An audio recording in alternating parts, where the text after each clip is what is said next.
Welcome to the Big Cats Women's Program 30th Anniversary Podcast. I'm your host Simone Wern, and over the next few episodes we'll be celebrating 30 years of women's baseball at the Springvale Lions Baseball Club. Join us as we share the stories and the moments that have helped shape our program and make it what it is today. This week for episode 5, we're excited to be joined by the GOAT, Shae Lillywhite, the best player and longest serving member of the Division 1 team. Someone who has achieved more than any other player in the near 25 years she's been at the club. So come along and help us celebrate what has been a great 30 years full of memories and laughs. Let's get into it. Hello everybody and welcome to a very special episode, episode 5. And we've got Shae Lillywhite with us today. Shaker, how are you?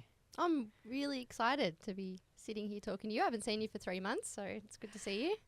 It's been a while.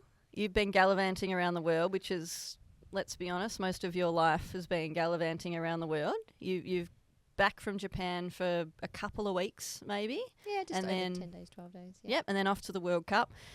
Thank you for coming all the way back just for our podcast. We appreciate it. Yep. We've been waiting for this one. I've had a few people messaging me, asking me, well, when's Shae coming on? When's Shae coming on? I said, hold your horses. It's, a long winter. And you've had lots of things going on. We've had a name for our podcast, and we decided that the name of this one had to be the GOAT. Oh, yeah. You met one of my colleagues a couple of minutes ago, and I introduced you as the GOAT. How does it sit with you when I put up on the screen episode 5, Shae the GOAT? Well, like I just said to your colleague, I don't know if that's the right name for me, but, I'm happy to be talking today. I don't know if that's my name, but you've called me many names over the years, so you can add another one. We should have done a list of names over a 30-year period and seen what we came up with, but we don't have that much time. So, But anyway, this is a really special episode for us, and, if I had to go back and have a look at the names of the people who played or been involved at our club in our women's program, there's not anyone, I think, in my opinion, and this is my opinion, so basing it on my involvement, that I don't think there's been a better player in our women's program over the 30 years, and we've had some very good players. So I think it's pretty cool that you're being spoken about in those words, I suppose. Yeah. It's one of those things. I was thinking about it. I was listening to the Kat and Ella's podcast, and I was just loving listening to the stories, and I don't think I've thought about that time for a little while. Like, I think each era that we kind of progress in the club, that you just evolve naturally, and you just you look for the next thing, and you get the next group of people together, and you do your best. And to go back into that and think about it, and to remember where we were at that point in time was pretty cool. So, I don't know. I don't know that I'm the best player, but I'm probably one of the most dedicated, I guess. And I've only ever just wanted to progress my baseball, and Springvale's been a place where I've been able to do that and grow in a lot of areas of my life, not just in baseball. So. That's a good segue into where I wanted to start, and I wanted to start at the start. So, you came from Chelsea. Yep. when you were a kid. 16, I think, 17. Yeah, and I wanted to ask you, so why? I mean, I know why you came, but tell the listeners, what made you come to Springvale? What was the catalyst for that happening? Well, firstly, I think, I originally played, one season in Somerville when we had a team when I was 10. Then I went to Tyab for a couple of years, and they didn't have a team for me anymore. They didn't have a junior program going forward. And then I went to Chelsea, and I ended up playing the start of my juniors there, 16s and then women's, which was a very special time for me. I think Chelsea Baseball Club was a very family-orientated club. My family were very accepted and loved there as well. My parents loved it. And I learned a lot about playing baseball with women, a lot older than me. So I had to grow up pretty quick, and I enjoyed that time. I've got awesome memories at Chelsea, and they allowed me that sort of gateway into playing for Victoria, and I got selected, under Chelsea Baseball Club.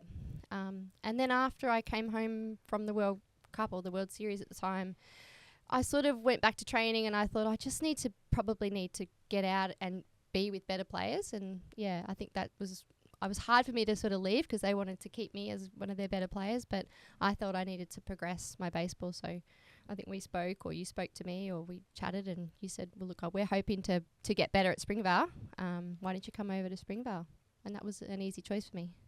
I'm gonna cut her off there because she definitely mentioned that to me.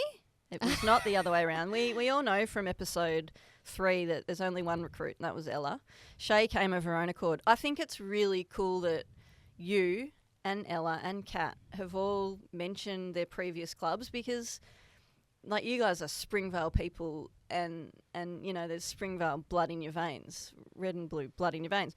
But the Chelsea part for you was really important, and you know the Moorabbin part for Kat was really important. Yep. And Ella was just, she loved Blackburn. So I think it is important that we acknowledge the history and you know where you came from. So I think that's awesome that you mentioned that. Just on that too, like Springvale were a little bit in the same position as Chelsea. We sort of lost a lot of games. Like we would lose 40-0, and you know I'd be pitching and I'd have a sore arm and I have to keep pitching, and like we battled a little bit at those clubs. So I think the idea of bringing a couple of players together and making something was exciting for me. So Yep. And so this is taking us back, and it's funny because when you look back, we didn't have social media back in the day, so there's not a lot of evidence. But I have stumbled across some photos, and I thought this was a great one. I mean, you look at that, and we just, so happy. you know, I say it every time I catch up with people, but just the fun we had and the great times, and yeah, the baseball was awesome, and those memories are amazing, but you know, the fun stuff we got up to. Look how happy we are. it was a good time, and you know, I miss playing with people like Paula, and I think there was this theme, and it's still there. Like I'm no doubt that it's still there, but this theme of competitive fun. Yeah. And I think in the beginning we struggled to figure out how they worked together because we so badly wanted to win, and often we were so caught up on, we want to win.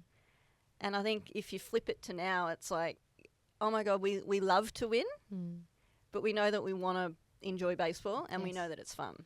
And when we play and we enjoy it, we play better. 100%. Yeah. And I think we hated losing more. I think as much as you want to win, I still do.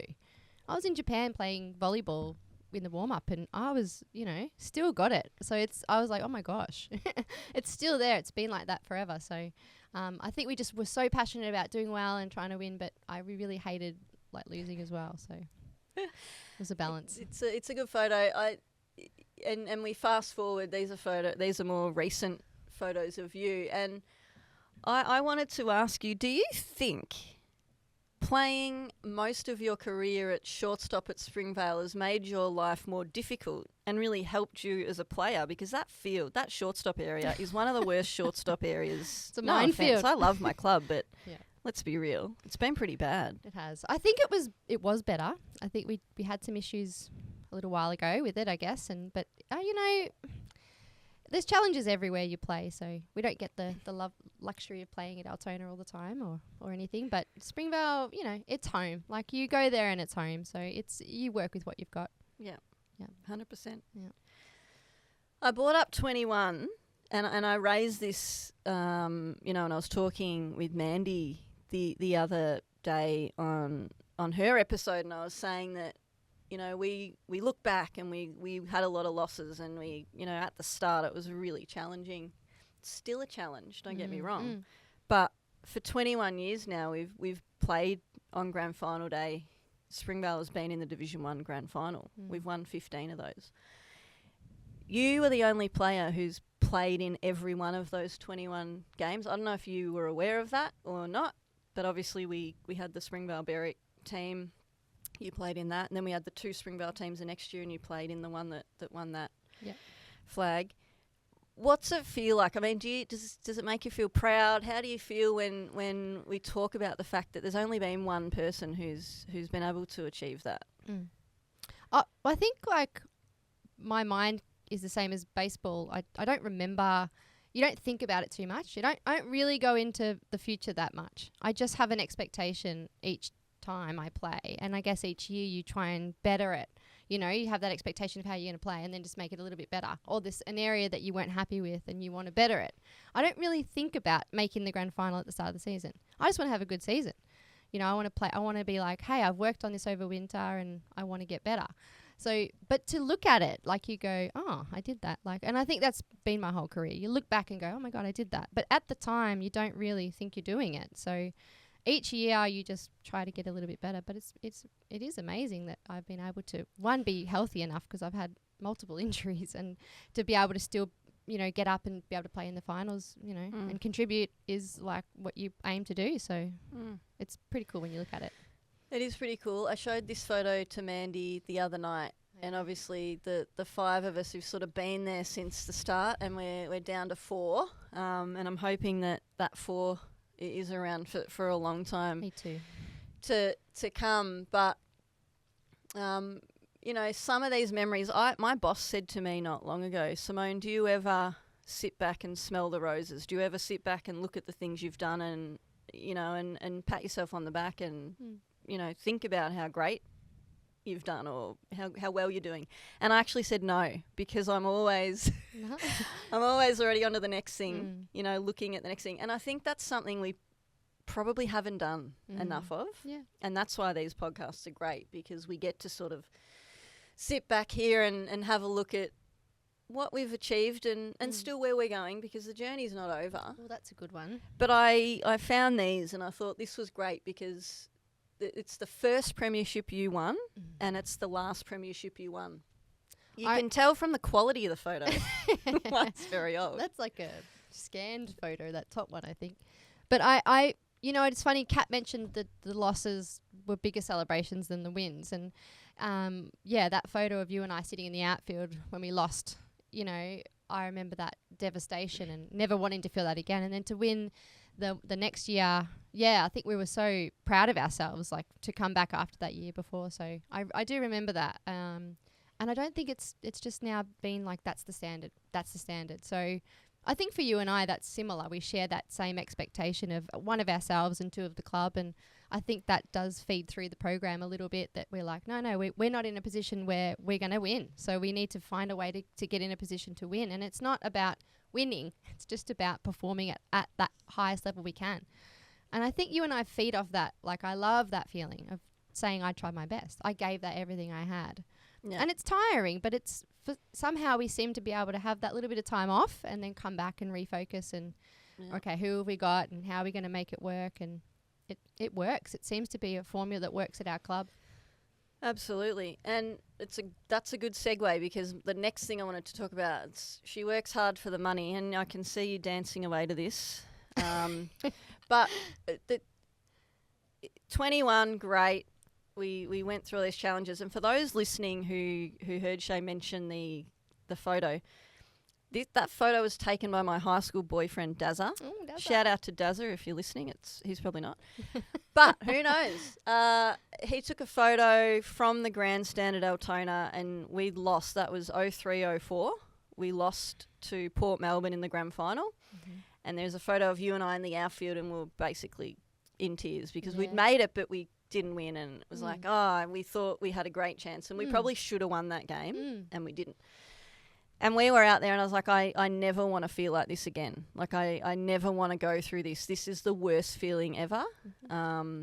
And I think because we'd worked hard. And you still work hard. So 21 years, as I said, easy to sit here and say, that's great, well done. It's bloody hard to stay at the top for long periods of time in any sport, at any level, really. But it's not easy. No. It is a challenge. It is hard work. And it is hard every year to get up, particularly for us as leaders of that club, to really gather the group and say, okay, we're going again now, and we need to be better. Because every year, that's the thing I love about playing and training with you, is that I haven't made it yet. I'm still not I don't feel like I'm as good as I can be the next time I play. I want to be better. Yep. And that's been a big part of our culture. Do you feel like that? Absolutely. And when you say it's hard, but I've never found the work hard. I've never found that work hard. I find it frustrating with your body and just certain things that are going on. But the work's never felt that hard for me. I enjoy it. I know that Kat was saying she doesn't like training, and Ella, and you know, I actually love training. I mean, I could train. I love training. You know, but there is a point in your body and how hard it gets for you when you can't perform at the level you want to or what you expect of yourself. And the body just won't let you do it. So then you go, all right, well, what do I need to do about that? Do I need to take a time off, or do I need to go and get treatment, or do I need to rest? Do I need to strengthen? So I think there's like a process in my mind now. Okay, well, what's the reason I'm not able to perform? And I go back and I go through those sort of processes, and I try to eliminate where I might be falling down. So, and then I can do the work, and then I get satisfaction in doing that. Yeah, what I will add to that you're spot on. It's challenging, it's hard work, it's full on, but we love it. And the reality is we wouldn't do it if we didn't love it. I didn't bring it up with Kat and Ella, but I love training. I almost love training more than games to a degree, because I can go and run myself into the ground and I can make mistakes and it's okay, and fail. No one's watching, and I can learn and I can have my music. Like I love going to training, and every year there's something new. Like last year, Bronny Gel just inspired me to go to another level. And you know what? I want to be better in the infield. And now I've got this other person. I've had this Australian infielder for 20 years next to me. Now I've got another one. So now I've got. You might actually do what she asked you to do. Probably not. Now I've got this different perspective, and it's so inspiring and motivating. And I love training. And I think that also feeds through the players. Like we've got a diverse variety of ages and skill levels, but we never limit anyone's potential. And we never say, cool, we're going to go and run first training tonight. We're going to go and do this, and you go over there. It's so inclusive. And yeah, sure, sometimes our teams go and train clicky. and do team things, but at the crux of what we do, it's about everybody getting better.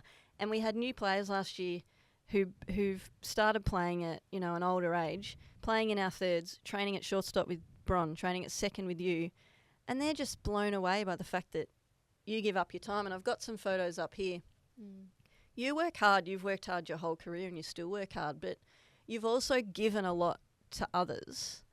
You know, that's you and Bron in the middle infield last season working with some of the girls, and then obviously with one of your favourites, an up-and-comers, BT. Everyone's favourite, but definitely mine. Hitting before training. And what's it like? I mean, you must get so much joy from helping other people and passing on your knowledge. I think that's, pretty obvious. I talk a lot because I'm pretty passionate about it, but I also just want everyone to elevate their own game. And I mean, I don't think we've ever said, no, I can't hit you another ball of balls. You know, like I think, you know, anybody that wants to get better, it excites me. Like, you know, improvements. Like I just love seeing every player get that little bit better, or like do that thing that, you know, you help them do. You know, watching Shanna's this year work through coming back after having a baby to then, you know, getting hits and smashing the ball and enjoying it, you know, because I know she expects a lot of herself too. So just helping, you know, get that feeling that when you hit the ball bang on, it's a really good feeling. I don't really know how to relate that back to life, but it's this euphoric thing of developing a skill and then executing it. And it means, I don't know, it's just a really good feeling. And I want that for them. You know, because I can imagine doing it over and over and not getting success. It can be frustrating. So I just want them to feel what I feel and pass it on. But yeah, last year was really cool with the trainings. It was a lot of fun. A lot of girls that were just keen to get better, and they listened and they just really like did what we asked, and it was really rewarding. So it's good fun. Rewarding's a good word. Well, I'm going to talk to you a little bit more about Shanna's a little bit later. But when I say work hard, you like to play hard as well. And Ella and Kat, the OG Grease Megamix. But you are very well known around our parts. I had to get a photo of you with the flag in your pants because it's a standard photo. And of course, you and Kat having a laugh was, again, another memory that you guys have shared a lot of those. And then obviously your Tina Turner, Proud Mary. I love that you're really in character now. And you've taken it that next step. But what's it like? You do all that work on the field, but you've got a lot of mates around the club.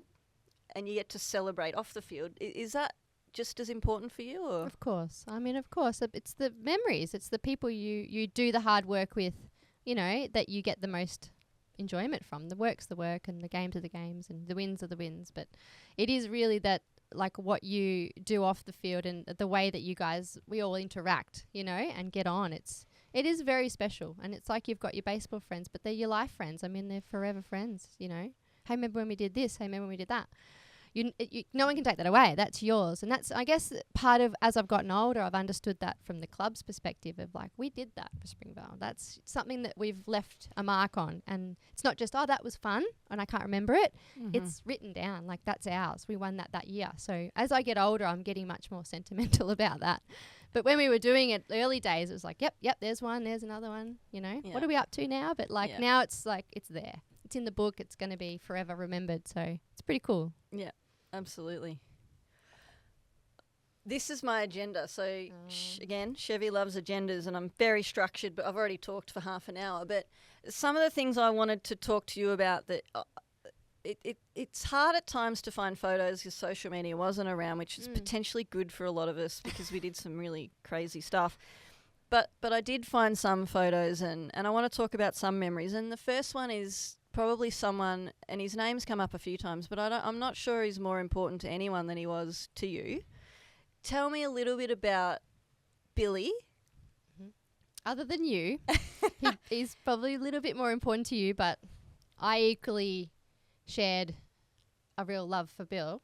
He was like, I don't know, I came to the club and he just took us under his wing and gave us this structure about getting, you know, warm-ups and, you know, we were doing gym workouts at their house, you know, in the cold, and he'd made these handmade bench press, and he just loved baseball and he loved the girls and he loved you, and I think I tried to sneak in and get a bit of love from him too.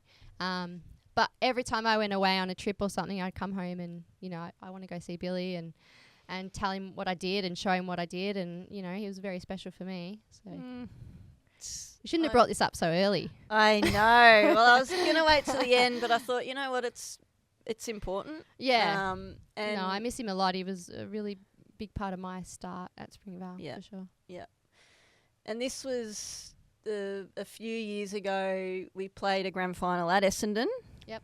On their home deck, and we won that game, and I bought out Billy's jacket. So you've got Billy's old jacket. Yeah. And that year, I think you cleaned up, you took a wheelbarrow to presentation night, and you've got your trophies in the corner there. I had to bring that jacket. I saw it in the cupboard and I was like, I don't know. I just felt like I had to bring it, and yeah, it was special. Yeah, I think I had a good year. That one. I think you might have. Yeah, look, a super impactful person. We were talking about this last week. I still, when I don't do all the little things I should be doing, I can hear him in my mind going, for God's sake, could you do your warm-ups? Seriously, can you go and get your arm ready? And I do remember that. And so I think getting older, and you talked about your body and figuring out how you can be at your best when it becomes more difficult. That's certainly something he helped me with. I went through quite a few struggles a few years ago when I realised, well, I'm never going to be able to do what I used to, but I feel like I can still contribute. How am I going to do that? And having conversations with him was really helpful for me. Yes, he taught us a lot. He gave us a lot. He was very generous with what he gave us. And we were at a time and a place where we could hear it and we wanted it, you know, and I remember seeking it from him, you know, asking him questions and what about this, what about that? And he would gladly share it with us, and was very generous with his passion for it. And I think, like you said, we don't really think about it, but when you do think about it, it's like, yeah, that was partly what he gave us. Well, when you think about it, if you go back to that and you talked about the structure, and, you know, there was mechanics and there was warm-ups and there was looking after yourself, preparing. You know, you talk to someone like Mandy, who's, you know, she's competitive too, but she's more of a social player. But she, at the heart of now how she prepares and how she gets her team ready is, well, no, Bill taught us this is what you do. That's right. And here we are all these years later, and she's still doing that, and other people are still doing that. So I think for our program, that's really cool. It is. Yep. to remember. Yeah, you know? and it seems common now because most sports have that already. Like, that's science is much more advanced than it was back then. You know, we really had a printout from a typewriter. Like, Bill had this booklet for us, right? So, so we didn't really have the technology to with the science to back it up. So, you know, we just had to go off what he said. So we did it. So it's just a bit different to now. A little bit different. A little bit different. I called this the experiment, and it's really interesting. Ella made a great point after we were off the air, and she said to me, you know, in hindsight, once that Berwick Springvale team happened, nothing was ever going to be the same. And you know what? I think we knew at the time it wasn't going to be the same, but it still had to be that way. Just at the time, that's just what had to happen. You know, it was a different time for the club and for all of us. But man, it was amazing. I'm glad you brought it up because I wanted to bring up how this part happened, and it kind of, I think Springvale were very dominant at the time. We were winning without playing, you know, as well as we could, and I think you and I were getting a bit frustrated with that. I know I certainly was. I think we could be better, and we wanted to, you know, expand the league and get our twos into the ones program, and just sort of didn't happen. And this was a way that could happen, that the whole league could strengthen a little bit because we'd make the two teams. And when you came to me and said, look, let's do this, and I was like, yes, let's do it. And it was so challenging, but it was probably the most rewarding, wasn't it, of any season that we've had to do. But I think it's because of the group we had, and, you know, we somehow got this amazing group of 5 or 6 like top level players, like the best in the world that have ever played the game, like really, like with you and Rissa and Huffy and Barks. But you know, and then we had everyone else just jump in and like do their part, and it was an amazing experience. Like, we had to play a little bit above all the time to carry a little bit. Finished third, I think, in the ladder, and then came home and won the last 2. And, you know, how fitting to play Springvale in the final at Springvale was a very special season. I know Ella felt like that. I remember speaking to Ella and saying it's different now and things have changed, but you're right, it might have had to, and things did change a little bit, but we got back, and it was, you know, it's so nice to be back. And someone did ask, like, why didn't you continue at Berwick? I'm like, we didn't need to. We didn't need to keep going. I know Well, we ended up the next year having 2 teams just at Springy. Correct. Yeah. So I think it worked out the way that it should have. But I think that just gave us a sense of like, okay, you know, let's go forward now. We're different. We couldn't keep sort of doing what we were doing. Yeah. So agreed. It was a good time. If you had to think back, and I mentioned my favourite premiership probably will always be the first time we won, and the first time, you know, particularly after losing against Port 03-04 to win the first one 04-05. But if I had to look back on the most complete season with all these weird and wonderful things that happened, the people, the off-field, the disco sticks, the presentation night, the Corona bottle trophies, you know, the different personalities, the random shit that happened. The rain out of the grand grand rain final. out. Barky didn't, for those who were watching, Barky didn't even play in the grand final because she'd had another commitment. And I think she was going back to Perth. And she was. She went back to Perth and she was gone. So all these things happened. But it was just a magical thing. And you know, I'll add to that, Huffy, because I rang Huffy and said, look, will you come and coach with me? Let's expand, let's do something. So she came from Doncaster, and that was sort of her way back into, and we knew she was always coming back at some point, but that's right. That was really special to have her back and have her there. So I thought, although these photos are pretty old and a little bit blurry, probably on the screen people are fine, but I'll never forget these memories. And there were other little stories in here. So that day at Doncaster on the left with the 4 of us, and Elsie, bless her, had passed away the day before. That's right. It was there was so much stuff. I'd had knee surgery. There was a heap of stuff going on. And I can't think of a season that everything just happened and somehow it worked. I don't know how. I you know, we were just, each day was challenging. Like each game we had was challenging, and we somehow found a way to make it better and keep everyone's spirits up. And, you know, I think I remember saying to the players, like, don't do too much. Like, don't worry if you don't, you know, make every play. It's like, we've got it. Like, we're going to carry it. Like, don't worry. And we somehow just made it work. And we did. Like, it was an amazing season. Like, everyone had a good time.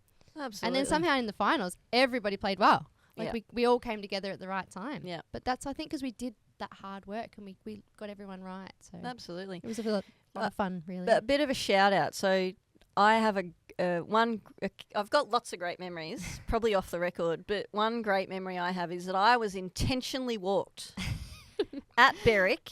We were playing against Waverley. Tarina was pitching. There were runners on second and third. I was intentionally walked to get to Jess Lee's. Oh, yeah. Hey, Jess, how you going? I remember this, actually. And she got a hit and we She won. got a hit, yeah. And I think actually Waverley hadn't won a game that year. Yeah. And Barkey had been out night clubbing the night before and she rolled up 5 minutes before and gave up like 10 runs in the first inning. Oh, and we that's were losing right. by a lot. That's right. And I was like, okay, well, we probably don't deserve to win. And it's nice Waverley get to win. And then somehow we won by a run. Yeah. And Jess Lee scored the winning run. So well done to Jess and everyone I got intentionally walked Is once. that the game I had to come in and pitch, or is that it? No, that was Doncaster. No, that was Doncaster. Doncaster game. Yeah, that was Doncaster. Was That was another one.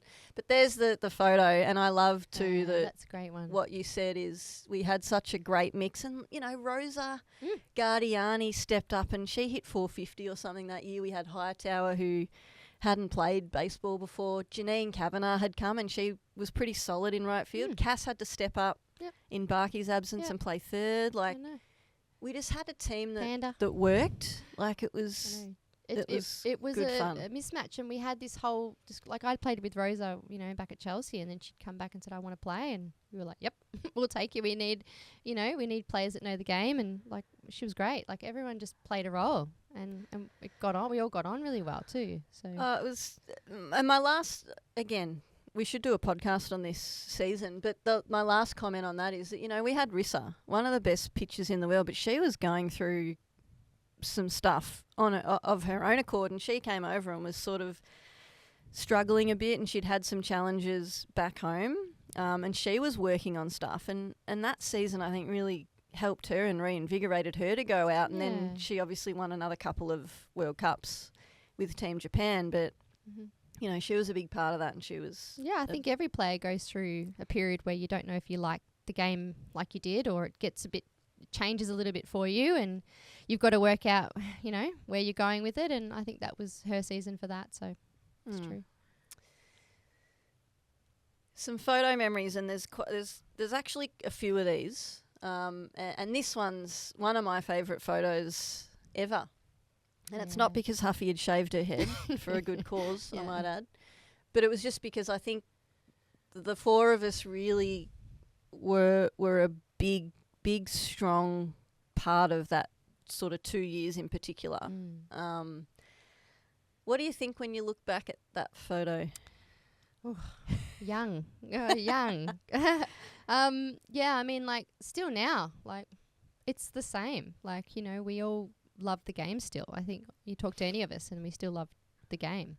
We're all a little different though. You know, you still love to play. Like Rissa, you know, she knew she didn't want to play anymore, like at a certain point, and Huffy wishes she could still play. She's still trying to play every sport possible, but and I still like to play. So it's I don't know, I think we just had that real at our right time, but we all came together and played really well for those few seasons, and had a respect for each other. We'd all sort of done some stuff prior, and it was a strong group at that point.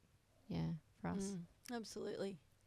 Oh, a couple of other photos, and I could have picked out any photos. I sort of picked out a handful. The one on the left, look how young we look. I know. Oh my God. What's this? 15? A lot less wrinkles. So that one on the left was before the one on the right. So that might have been 13, 14 on the left. Okay. 15, 16 on the right was at Melbourne. The one on the left was at Springvale Super Saturday. Yeah.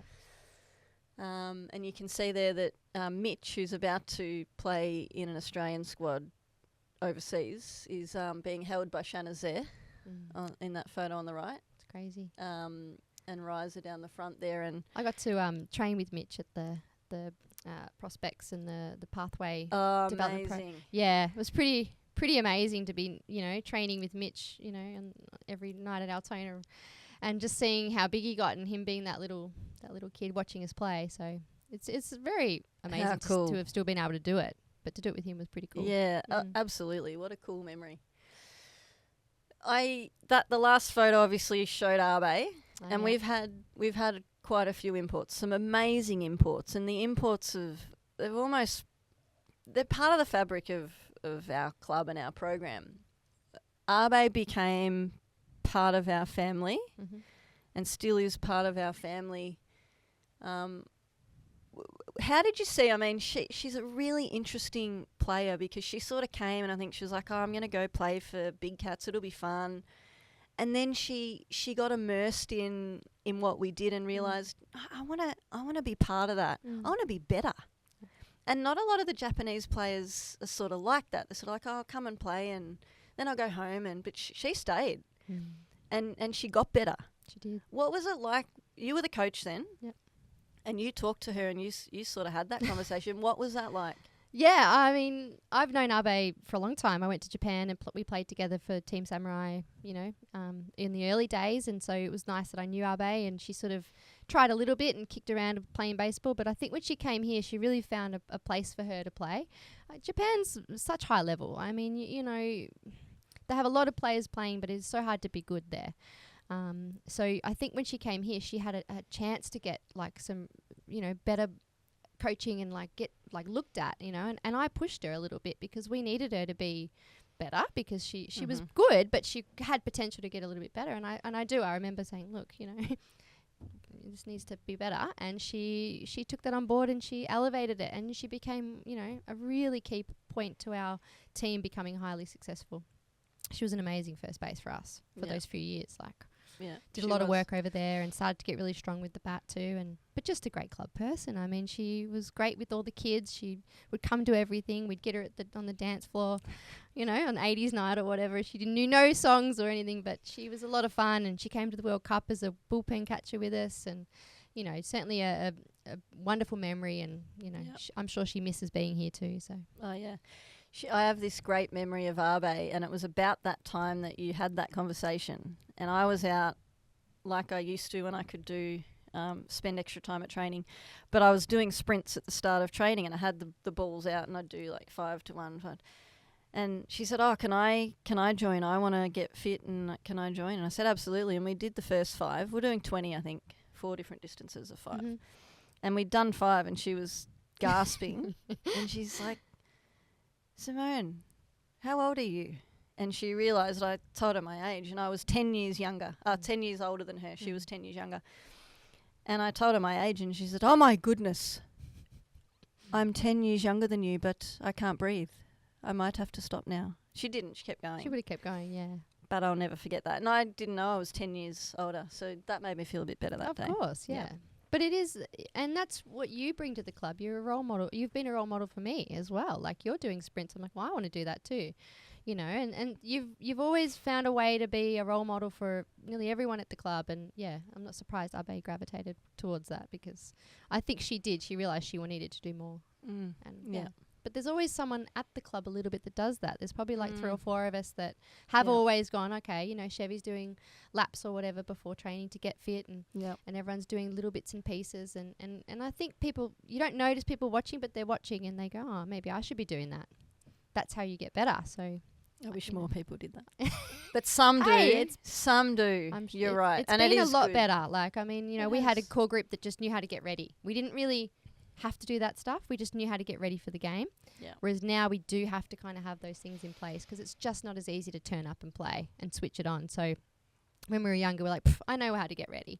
So run to the outfield fence and run back and do this and have a laugh and play, So it just doesn't work like that now. No, it doesn't. So. On the right, one of your best mates in baseball, one of your best mates in life, Kate, Soda Pop Kate from Canada. You played against her and you became mates with her from early on when you started playing for Australia. But what was it like to get her out here for a season? I mean, we got absolutely annihilated in that grand final. Yeah. Kate, you're going to have to come and make amends for that at some point.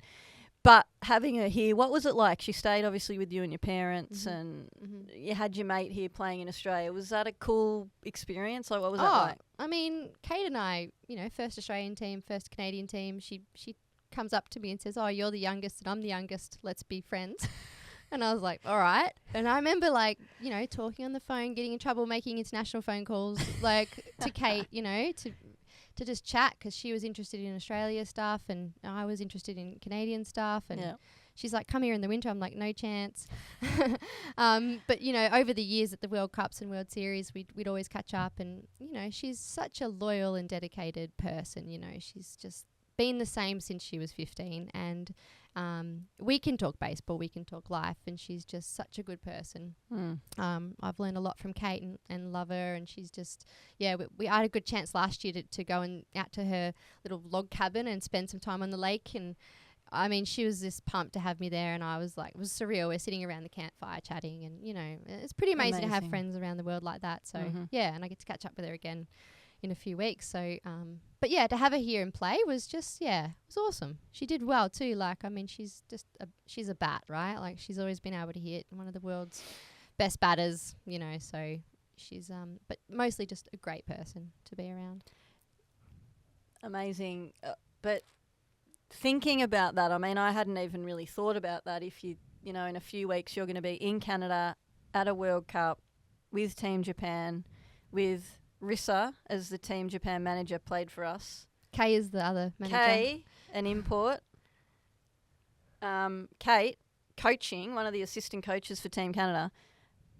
Simply it's amazing, the journey, and when you look back and then you look to now and go, wow, like, you know, and we have obviously Megumi managed, and pretty amazing and pretty surreal. And there's Riss. Like, I had to include one photo, and I thought this was pretty cool because for anyone who met Rissa before they saw her play for Berwick and play in the Springvale team, I think people probably thought Riss was, or Knackers as I like to call her, was this, you know, player, and it was all about baseball. But I think Rissa came out here and loved playing with her friends and having fun playing the game, because as you said, in Japan, it's high pressure. It's people watching.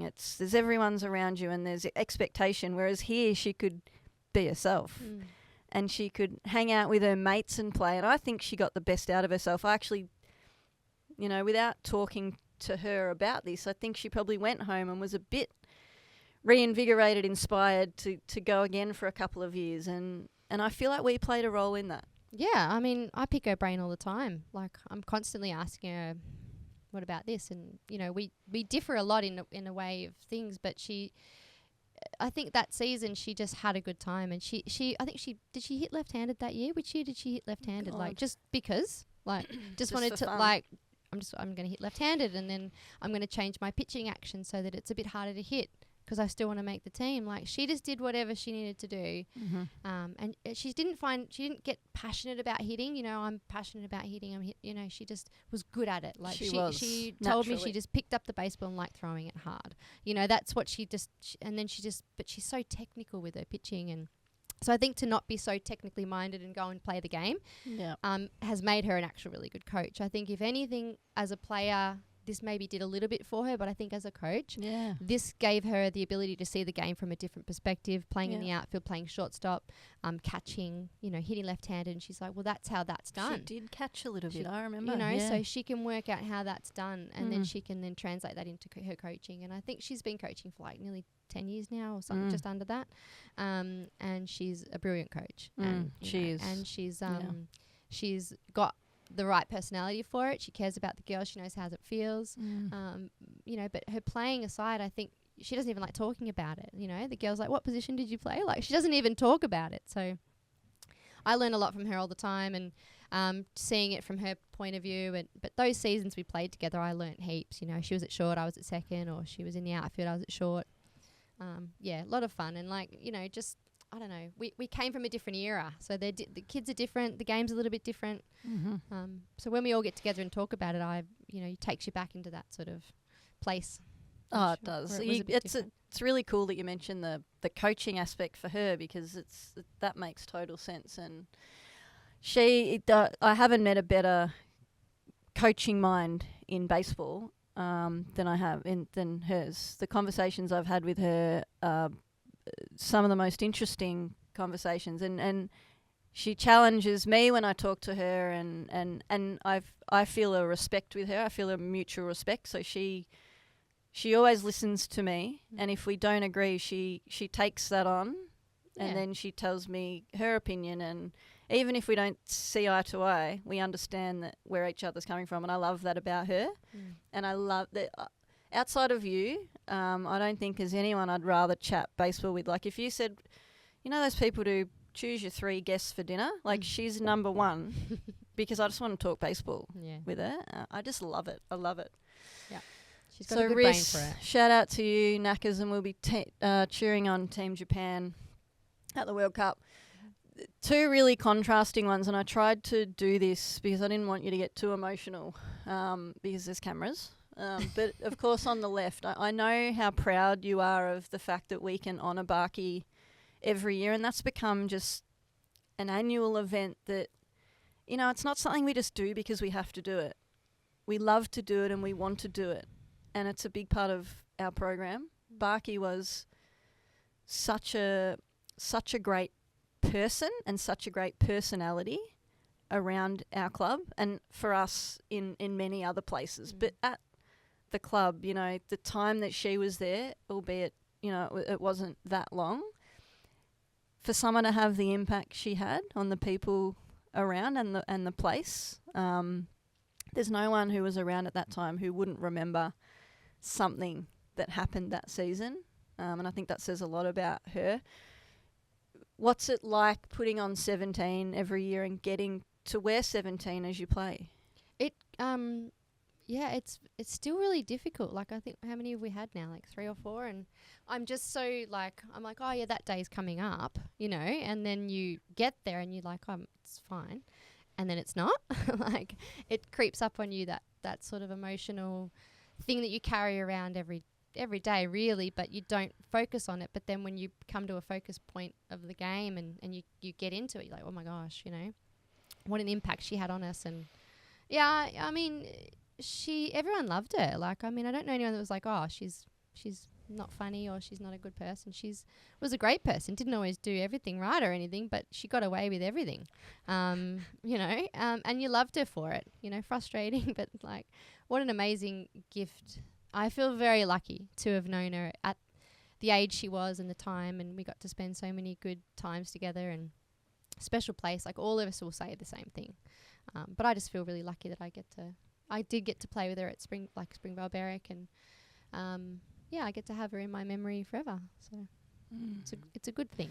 It's a good thing. It is. You're spot on, because we turned up to the game this year and I was like, great, it'll be a great day. And it is a great day to celebrate and to honour her, and to remember and to tell stories. And then I remembered having to do the little speech before the game, and I lost it, and I got really emotional, because when you are talking about it and it becomes real again, it's still really difficult. But I agree with you. Just such a lucky time for us to have her around, and for her to be with us. On the right, that's maybe the last time Shirl ever had an alcoholic drink.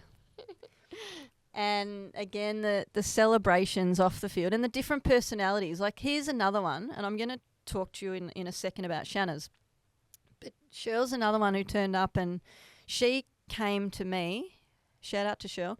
She came to me and said, can you help me with my swing? And I was like, okay, show me. And I went, no, I have no idea what that is. Shae, can you help? And you did. Yeah. I mean, everyone's different. You're still trying to help me with my swing. Yep. But tell me about working with the different players and what that's been like. I mean, there's been all these diverse types of people who come in with different skill sets. Yeah, I mean, like, I think I was thrown into that. I think Springvale's thrown me into a lot of different roles. You know, you're going to coach now, and I need you to do this, and you need to do that, and you want to take them on and help the club. And I mean, it's sort of just progressed that I'm going to hitting, you know, and help people with their swing. I'm maybe a little bit, I can see what's going on, and I enjoy working on breaking it down and going through the processes of how you can make it better. So, and I've been really lucky to be under a lot of coaches too that have taught me how to hit, and gone to, you know, Chicago and in Japan and things like that, where I've had to really break down swings, and I actually enjoy it. But to have the girls want to get better, it's like, it's not hard. and just try to mainly show them that it's like a process. That, you know, I was listening to Mookie Betts the other day. He was commentating because he's broken his hand, and he was saying how like one day you're 4 from 4 and feeling amazing, the next day you pick up a bat and it doesn't feel like you've ever swung a bat in your life. And hitting's like that, and I think it can make you feel so bad. You're like, how can I not hit this? I could swing fine before, and even between pitches, you're like, I'm like way off. So if you've got a structure, then it's easier. So it's not that you're a good player, bad player. It's that you need a structure to work with. So I enjoy that. So working with Slooney and then you get to a point where they've got something to base it off, and they can always come back to it. And Jacko too. Jacko sort of was a bit up and down with her hitting, and then we worked on a few things, and now she's got a process to come back to. But yeah, Flan's been... We talked a little bit about Shanna's earlier, but you know, she's one of those players, and man, more than 10 years now she's been at the club, and it feels like, you know, she came from Malvern and had been there for 10 years since she was a kid, but maybe never had the coaching that she potentially needed to be the best she could be. And I think she sort of knew that and came into our environment and straight away was like, oh my goodness, like I'm going to have to really up my game here. And she, not only did she want to play, but she wanted to contribute. And I think that's why she fitted in at training and stuff with us so well, because she had this spark. She wanted to get better, but I don't think she knew how, and she maybe didn't have the resources. And you probably, without knowing it all those years ago, took her under your wing a bit because you saw someone who wanted to do better and maybe who hadn't put in the work before, not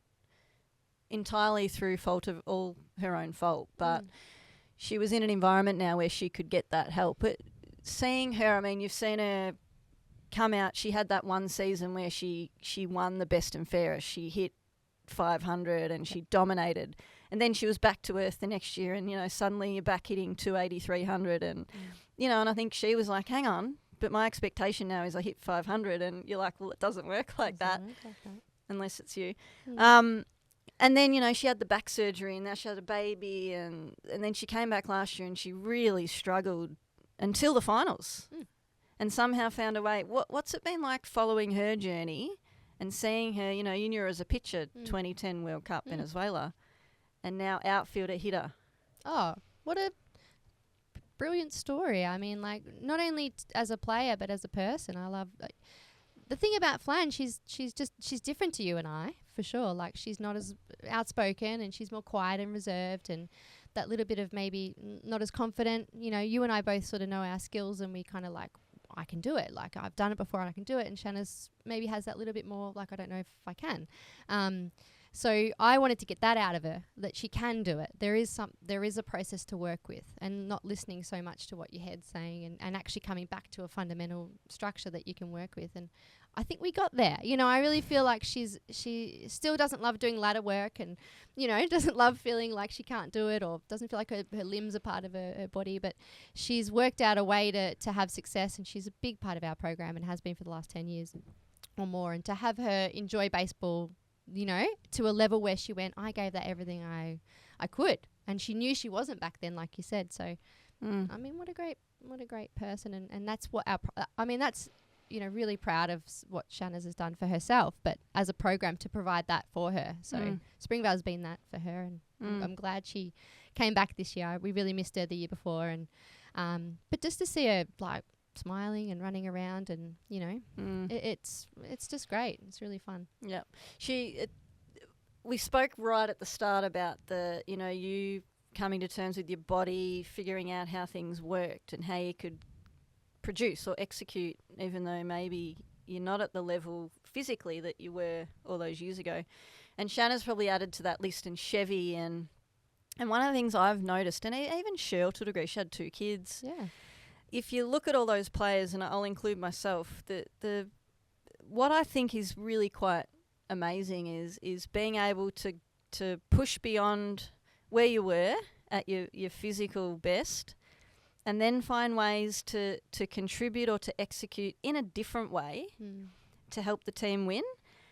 And it's hard enough in itself to go through that mentally, to realise I can't produce what I could produce, particularly like for some of us who played high level, like, you know, back in the day, could go out and just throw whatever I want, do whatever I want, wake up, do it again. I used to throw 20 innings in a weekend, and great, she'll be right. If I did that now, I wouldn't throw for 3 months probably.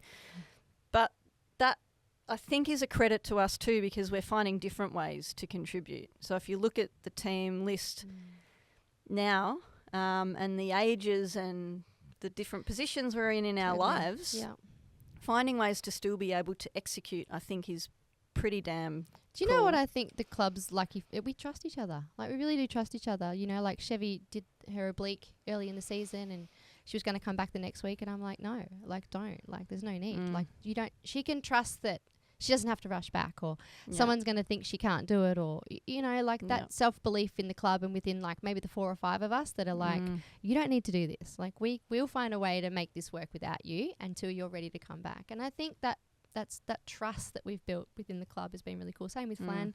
You know, we don't expect you to catch every ball. I know you do, but we don't expect that of you. And her just maybe knowing that can give you such comfort, and then you can work within your limits, you know. When I had my neck injury, you know, like, I was really struggling to come back, and you know, you're like, don't rush. I'm like, yeah, I know, but it gives you a sense of calm, and you're like, I just need to give myself time. And but they make you grow as a person. So it's all good experiences, good and bad, really. They're all experiences, absolutely.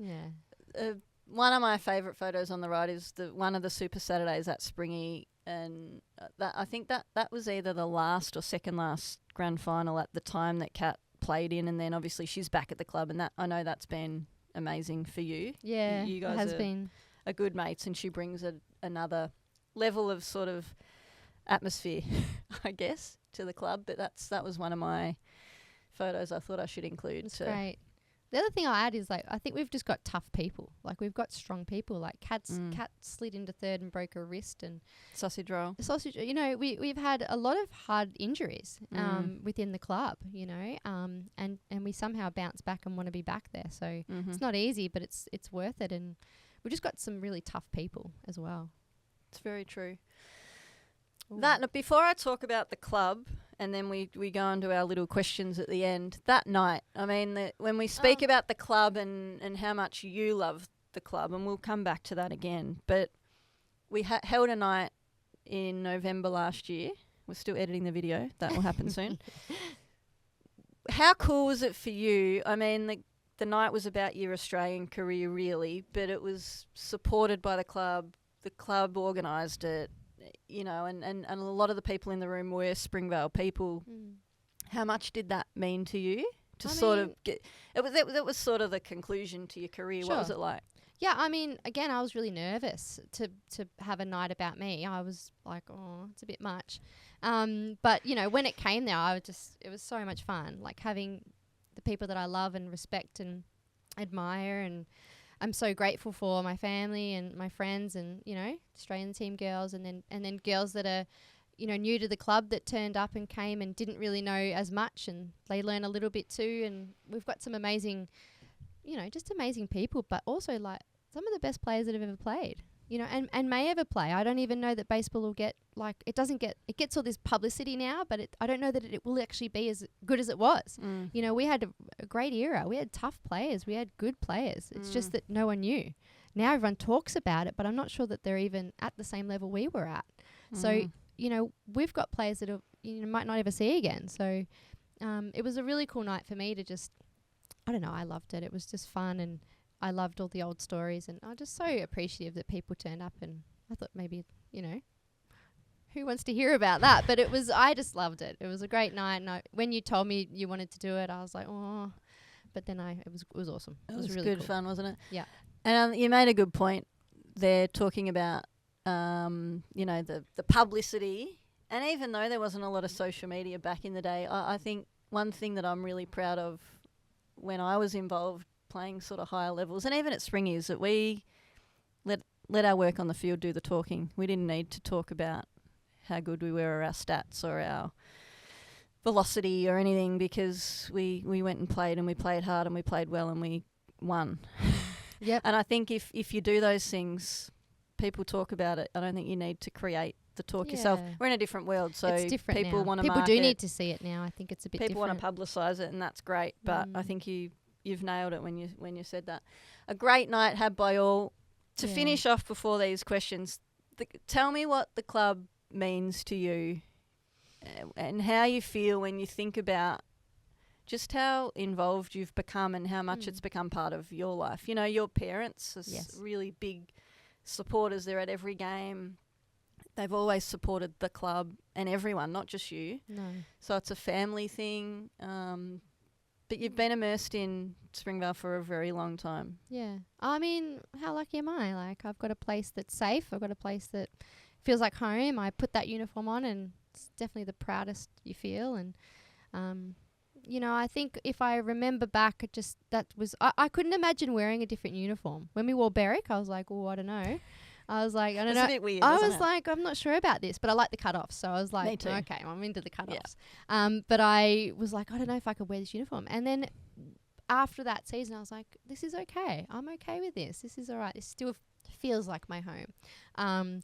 But yeah, like, you know, even going away last year, coming back to Springvale, I was so happy. Like, I just felt like so loved and appreciated and supported. And I played well. Like, I mean, when you relax and play well, you play well, right? So, yeah, I don't know. You sort of pick up these pieces from different teams and different things, and then you come home and it's like, it just feels good.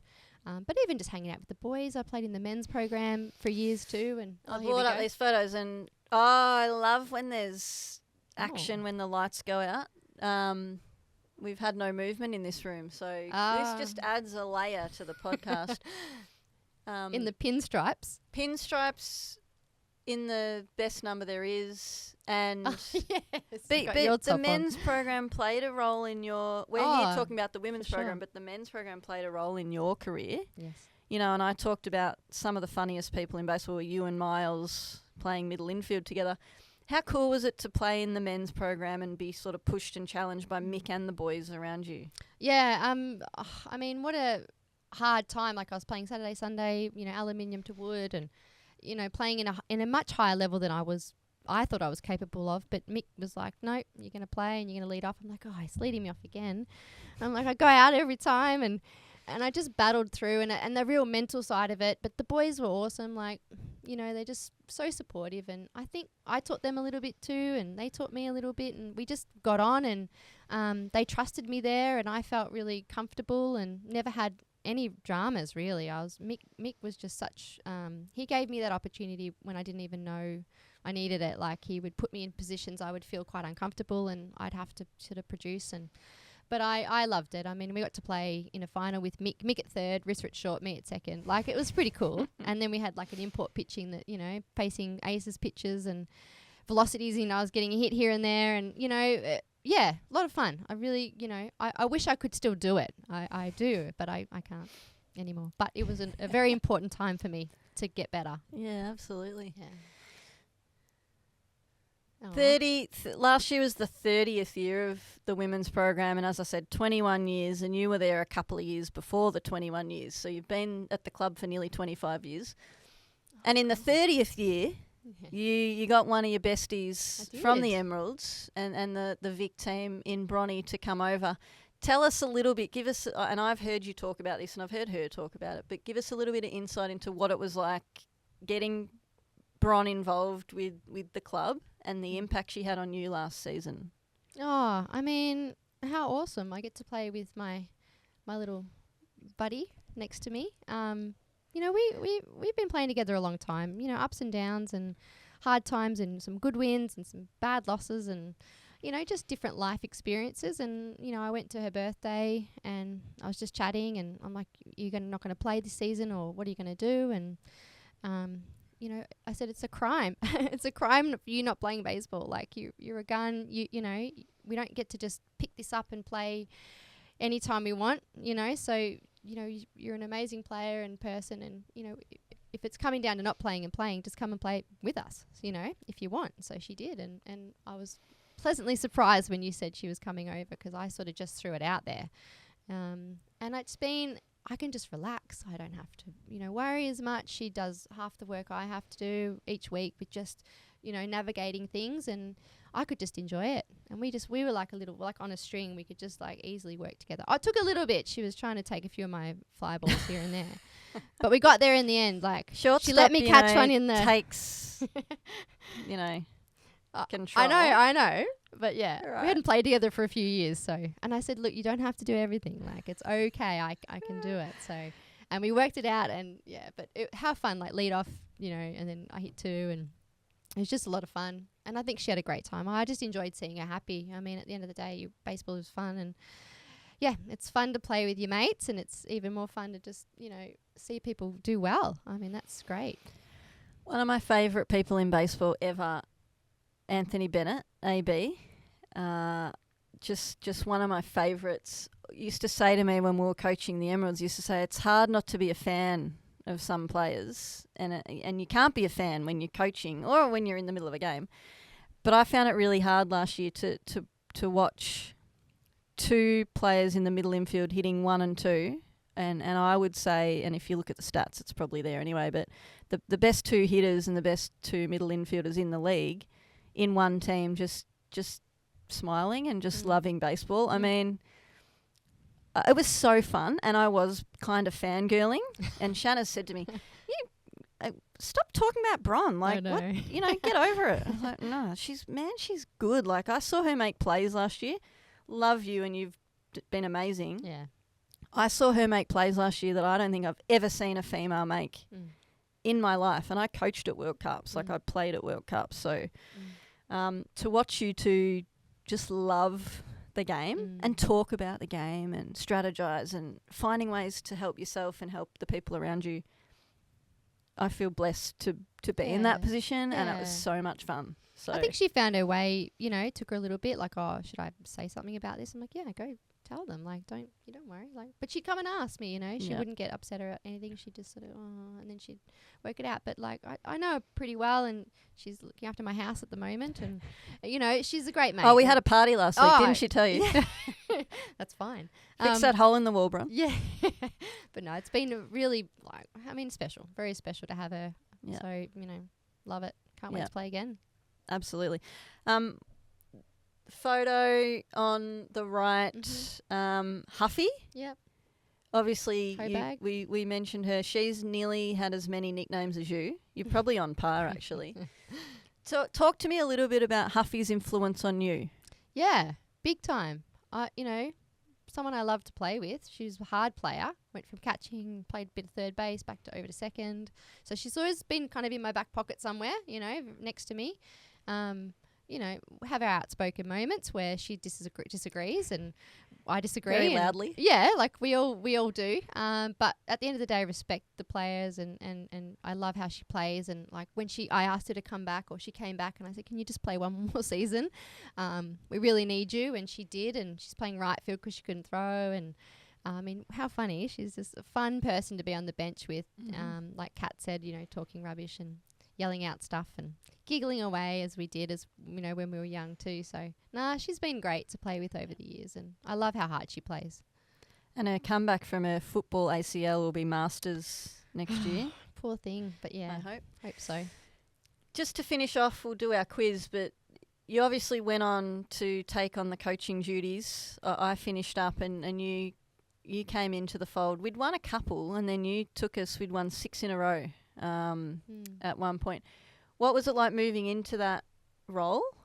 And how did that help you, I suppose, help push you? Because you were still playing, obviously, for the Aussie team. And Yeah, that was a lot because I took on, player coach and then the coaching of the 1s and the 2s. And then I did the under 16s as well, the kids, because we had 5 of the girls in the under 16. So there was a really heavy period of like 8 years or something where I was playing and coaching and playing and coaching. And it was challenging, but, I enjoyed it. I mean, each time, same thing, like just get ready, how's this going to work? It elevated my game too. Like I had to perform. If I was going to say, do you guys do this? Then I had to do it too. So, I think it really helped me, even though it was very stressful, because you want the best for everyone and you want to make sure you're trying to do a good job. But yeah, I mean, it's a tough job when you're younger and you're still a bit emotional, as I get. It's hard. It is hard. I'm not the best at controlling my emotion on the field, but my heart's there. Someone record that. We're recording. I know it's my flaw. But I'm still working on it. But I my heart and my passion is for the game and for the team and for the club, and I hope that people do see through that at times. But yeah, I mean, we had a great few years there, didn't we? I think we only lost one in like 8 or 9 or something like that. Yeah. Yeah. So it was, pretty successful as well as enjoyable. So absolutely. Last photo is, I had to mention Tay. I couldn't not mention Tay, but another player, and I know, and she did a little video message for the night that we held last year. Just so much respect for you, and you sort of took her under your wing. She came over to play in that second season that we had 2 teams for Springvale. Mm-hmm. And, you know, she was sort of not knowing where she was going to go with baseball, and maybe lost the love for it a bit, and came over, and she really thrived in the environment. And I think you were a big part of that. But talk to me a little bit about Tay and that relationship. Yeah, I mean, she's wild, right? Like wild but potential. Like, I mean, she always could, hit the ball. And I remember her saying like, "Oh, how do you make the Australian team?" I want to make that. And I was like, "Well, you can't just make it. Like, you've got to, you do these things." And she just one of a kind as well. Like, and I remember Barky says like, "Oh, our girls, getting there." And I was like, "Yeah, she's our girl," because Barky was that little bit older than her, and we both had a big love for her because we could see this amazing person underneath the wildness and the little bit of immaturity and that sort of stuff. And to see where she is today, and so proud of her. I'm so proud of her in a lot of ways, and I I'm happy for her though. She's done a lot in her life too. So, but yeah, great time with her. I enjoyed it a lot. And just dominated hitting that year. So she was hitting cleanup. And imagine if she did all the training. Like, I mean, that's Tay doing that with, like, not a lot of effort. She had an amazing season that year and was a big part of us winning that premiership. So a big shout out to Tay. Yeah. Another big part of our Big Cats family. We do a little segment at the end, and I'm sure you've seen this because you've probably watched some of the other podcasts, but it's 30 years in 5 minutes. It's never 5 minutes. No. So sorry to Jeremy, who's out the back there. But talk me through some of these things. Your favourite on-field memory or memories, if you can remember some. Well, I think, definitely on-field was that Berwick final. I think we came out and I hit a double and we smashed at the start. Like we scored 5 or 6 in the first. I remember that pretty clearly. Is like that season I was like, we're going to go, like let's go. And we did. And memory though, I couldn't really think of like one, right? Like, but I just remember the general memories of just being very happy on that field. I go out there and I'm happy. It's hard, but I'm happy all the time. But I wouldn't say there's too many for me to. I don't have one. I really couldn't go, oh, that's one that I remember. No, I think that's a good answer. But I do remember, that feeling before you're about to win the grand final. Like, whenever we get those, I think, oh, we're gonna win it. Kat mentioned that. That's probably one where you go, oh, we've actually got this, and that's such a good feeling for me. That's probably one of my favourite feelings I get when I'm on the field. Yeah, when you're in that position, you're like, yep, it's about to happen. It's about to happen. Off-field memories. Off-field, oh gosh, the karaoke, the dancing. I mean, I'm always involved in any of that, aren't I? Like, I don't really mind being the clown of the group.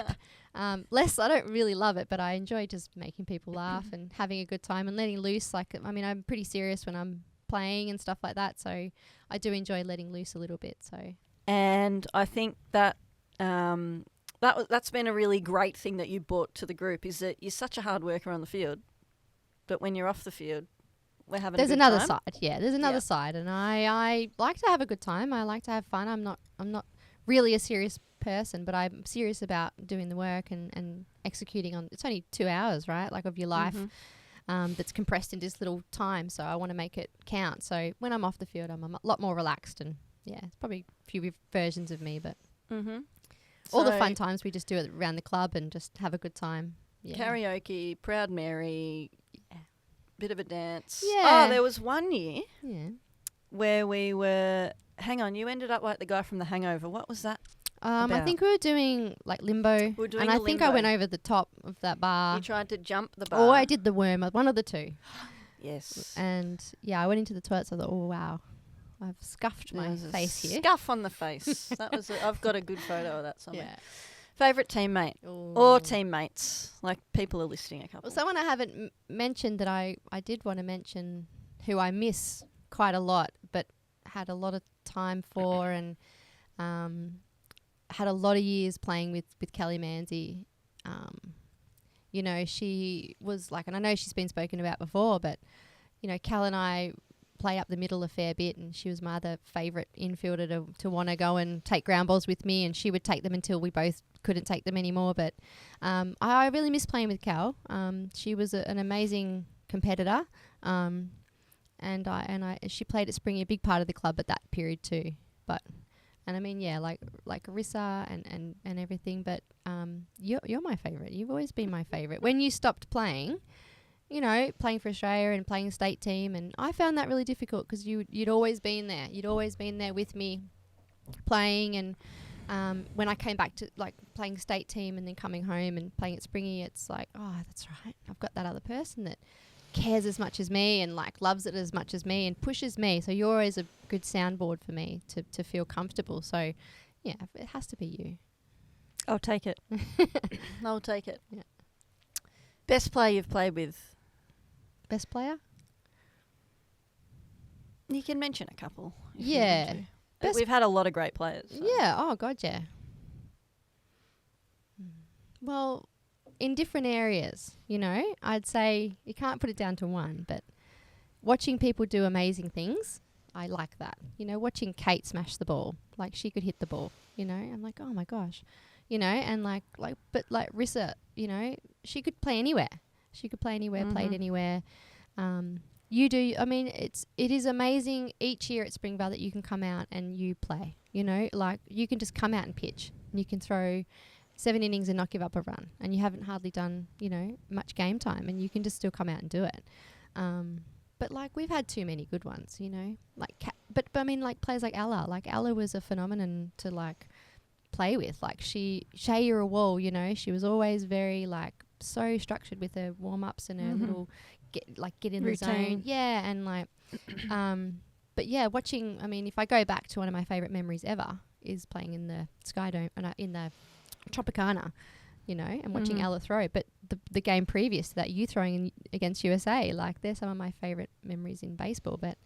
And to have you two both at my club, you know, what a special thing for me. So you two are the best that have ever done it. So yeah, yeah, we talked about that moment. Yeah, I mean, how can I go past that? And Kate's won how many All Stars, and Riss is the head coach of Japan. So I mean, like, it's a bit tough to pick one. Very lucky, you know. I'm pretty lucky. Yeah. Funniest person at the club? Barky. Has to be Barky for me. I mean, yes, I love Albs too, and, you know, so much fun. And Kat, you know, like, we do have a great time, you know. I've really loved having Kat back too. Me and Kat, like, over the years, just laughing all the time. And Huffy, we always giggling around. But, yeah, Barky has to be one of the funniest people I've ever met. So, yeah. Playing with her was, I mean, it was comical until it wasn't comical, and she's doing something silly, but then you look back and go, oh gosh, it's funny. She's funny. She's funny. Yeah. Yeah. Favourite coach? Ooh, Mick. Mick. Like, I was talking about this the other day, and I mean, Mick just taught me a different way, like the way that his passion for the game. It's always been about the game. But yeah, I like that hard, you know. I mean, I like a little bit of compassion too, but like Mick just was hard. But I think for lucky for me, he was pretty good with me, so didn't point me out too much. Kat mentioned something similar. She, you know, and Ella was different, and it's really interesting talking to different players about the coaches that they liked and the style of coaching. And you know, Ella said Greg was such a kind person and he was calm, and Kat said, but I like Mick because he just said it how it was, and we kind of needed to hear that, and that's what resonated with her and helped her. And so it is really interesting. We've had these amazing people supporting us. Like when you asked favourite coach, and you're like, oh, I've had this person. How cool that I've had this many people give up their time to help me, and everyone contributes in their own way. But I think having that person to just tell you to your face. Yeah. But Mick was always very supportive to me. I think for me, I was a little lucky, and he always would make an example and do it like that, and you got to do it like this, and he would pick me up when I needed it, and I always didn't like it. Sometimes I'm like, I don't even know if he likes me, but then it would come back around and he'd say something positive, and I'm like, okay, I think I've earned his respect, So and it worked both ways. But I like to be told, you're not doing that right, and I'm like, oh, okay, how can I do it right? And he was more than happy to tell me how to do it. Yeah. That's what you do. And I'm like, okay, well, I had to figure it out. So each coach is a little different in the way they coach. Some people are like, oh, this is how you do it. And some are like, that's just what you do. Yeah. And some say nothing. So you sort of stuck sometimes as to what you should do. But yeah, I enjoyed the way Mick coached. Yeah.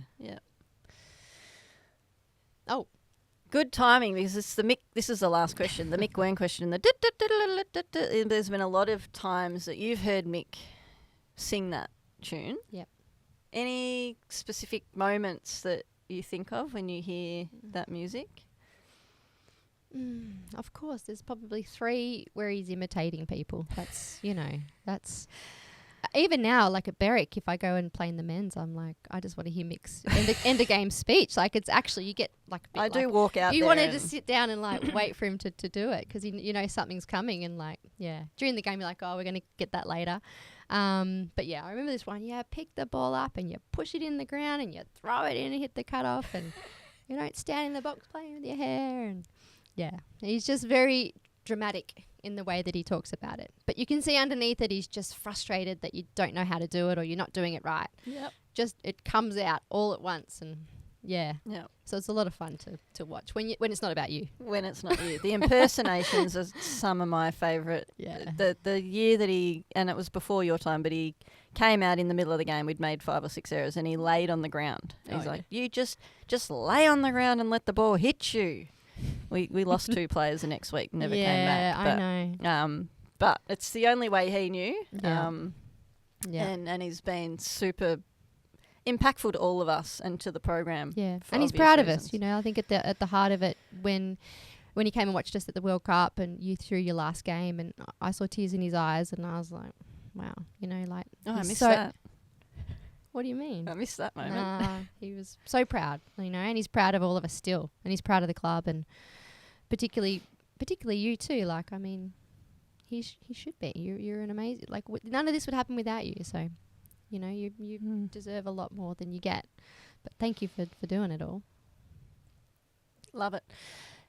Before we finish up, do you want to? Is there anything else you wanted to mention? We're gonna finish up and. Well, I haven't really. I wanted to mention my parents. Like I didn't chime in before, but like just how much it means to them too, and like you said, they love the club a lot. I think we're pretty lucky where families are right into it. My families weren't, in baseball, so they've just come into it through me and my brother when I was younger. But, like they're so proud of the club, and I'm so lucky to have that with them as well. So I'm sure they're very thankful that we're doing all this, and it's a good memory for everybody. But, I mean, the club's, any fundraiser, people are supporting, Jenny and Martin and, the Wern families are all like, they're just so supportive of the club. But it's all the other little people that, when we run the Melbourne tournament, the supporters and all the people that get involved, the men's program come down and support us. And it's such a great thing. I don't know that there's many women's clubs women's programs that have clubs that support them the way that Springvale has. And I think that's been a big part of our success too, is having the men, really look after us in a way too and respect what we do. Never have we really felt that, we don't deserve to be on that field. So, I think really lucky and so glad Springvale's my club. Agreed. That is one thing I'm really proud of, is that, it's kind of cool in 2024 for clubs to go and get grants to do up their club rooms because they've got a women's program or they want to have a women's program and they're going to support women. Woo! Yeah. But we did that when it wasn't cool. We did that because we wanted to have a women's program, and we've always had that support. So tip my cap to Mick and to the committee and Daryl and Greg Morley and all the people who've been involved for many years, Hogues, Bumpy, all those guys who've never not supported what we do, and we've never been treated like the women's program. We've just been treated like we're part of Springy, and that's how it should be. Yep.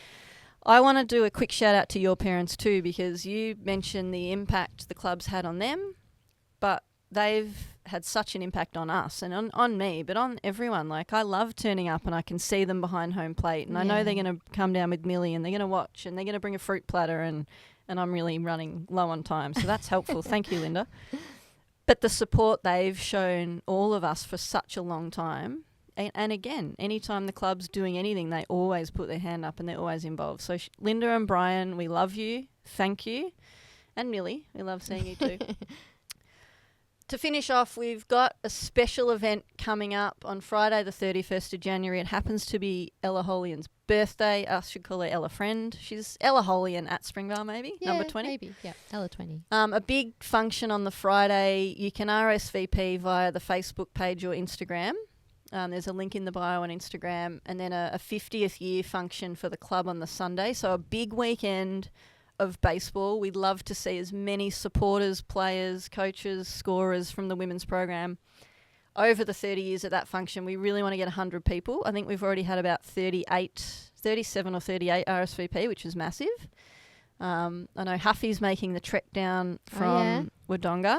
Great. And we'll have a few other special guests. So please, if you're listening to this, RSVP. I got a message this morning, might have been during the middle of the night actually, from EJ Howe now, I should say, saying she's loving the podcasts. And it's so nice to hear from the girls that, you know, are doing other stuff in their lives. She's got 2 kids, she's married. Yeah. But EJ, you better RSVP. I better see you on that list. And I'm going to see you in this studio at some point. Just on that, you know, like we'll be playing a final or something and all of a sudden someone will turn up and we haven't seen them for 10 years and they're like, I saw you guys were playing and I wanted to come down and watch. And I think that's really cool to have, you know, people still want to be, you know, involved or come down and just have a look. We've got to keep carrying that on, and that's a big part of why we have our 3 teams and we're trying to retain numbers.